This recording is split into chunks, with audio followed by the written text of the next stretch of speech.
Righty then. Successful Indie Author 5-Minute Focus, episode 1210. Active versus passive voice.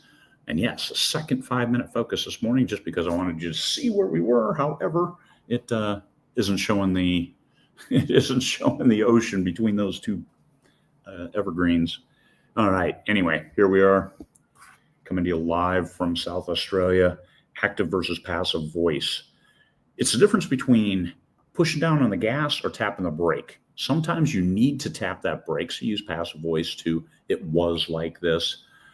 But most of the time in a novel, you really want active voice. You want to push the readers into the position and allow them, in their imagination, to move the plot forward. If you're just using passive voice all the time, they are a neutral observer sitting on the sidelines just watching. And you want to engage them. You want to get them right in the middle of the action. An old school technique for dialogue tags was passive voice.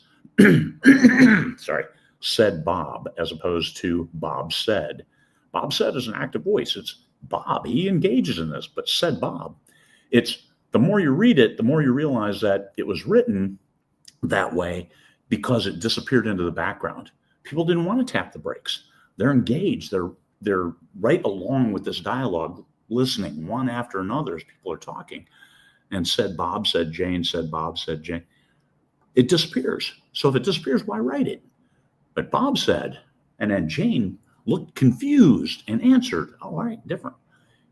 Keeps that dialogue flowing. It's the difference between vanilla or rocky road, the passive versus the active voice. Do you want vanilla? Which actually vanilla is pretty spectacular. Little vanilla beans from Madagascar. And they make stuff taste great. And they're not really white, they're black. But you get the white, creamy vanilla. Yeah, weird. Tastes good. Vanilla stuff is good. So vanilla as a neutral, non-engaging term doesn't really work. But rocky road, we all know that. That's chunky. It's chocolate. It's neat. It's good. It's got nuts. It's got marshmallows. Are you pushing the narrative forward or are you holding it back? That's the difference between passive and active voice, and a mix.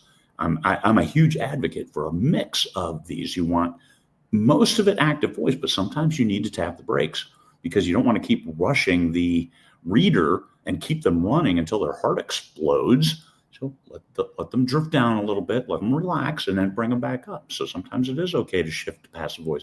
Sometimes this is the background, and there's no active engagement in describing a background. It's the trees. I mean, you can get literary. Trees swinging like Paul Bunyan's axe.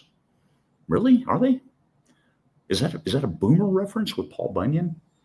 Probably. So people wouldn't understand what that really means. So don't do that.